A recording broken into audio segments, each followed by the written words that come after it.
Hey everyone, welcome back to the channel. I'm Carshénah with versefilmsproductions, and you made it back to another edition of Kill Count right here on the channel.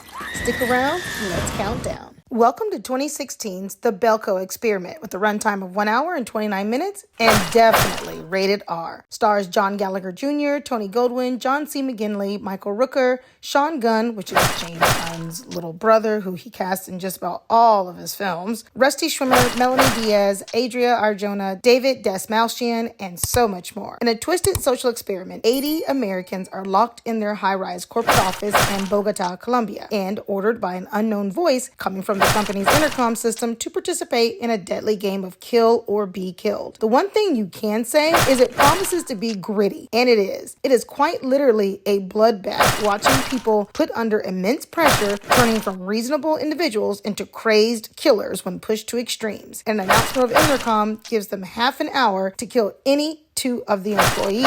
When they don't comply, the rules are amped up and an American battle royale ensues. The mayhem starts at just 11 minutes into the movie. The concept of director Greg McLean and producer-writer James Gunn won't seem overly original to those who've seen battle royale, or really any movie in which people are forced to hunt or kill folks they know and like. But in Gunn's hands, it's a whole lot more fun. The Belko experiment managed to accomplish the difficult feat of never being boring. We're sorry to inform you that 31 additional employees will now be eliminated. No!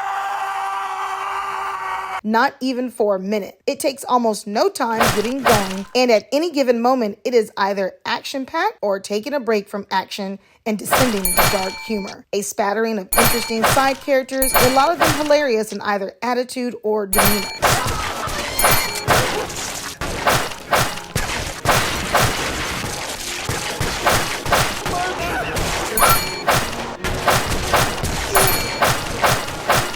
It managed to entertain throughout, making it worth seeing. The characters are just shells of people.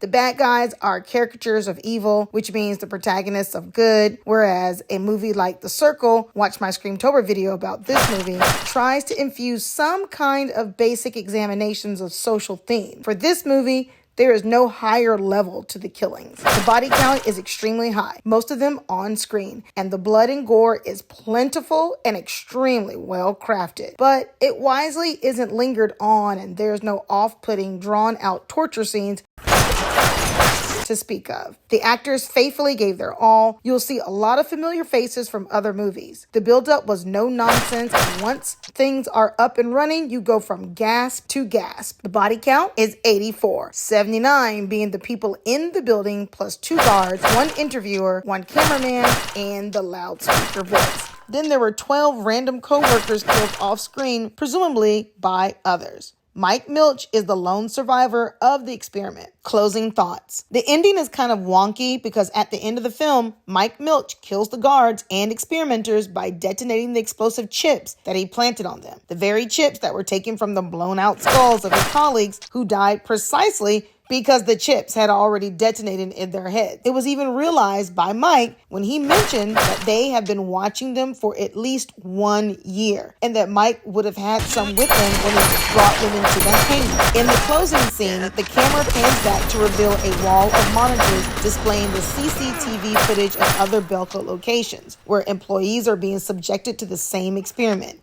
However, upon closer inspection, the images are just duplicates and triplicates. However, with these minor goofs and mistakes, the movie was spot on, entertaining, and bloody fun. The human condition is still experimented on, as we still don't know how a person will react when placed in this type of situation of survival. And although Darwin's survival of the fittest law does come into play, I like to think that God is still in control. Catch you at the next kill count right here on the channel.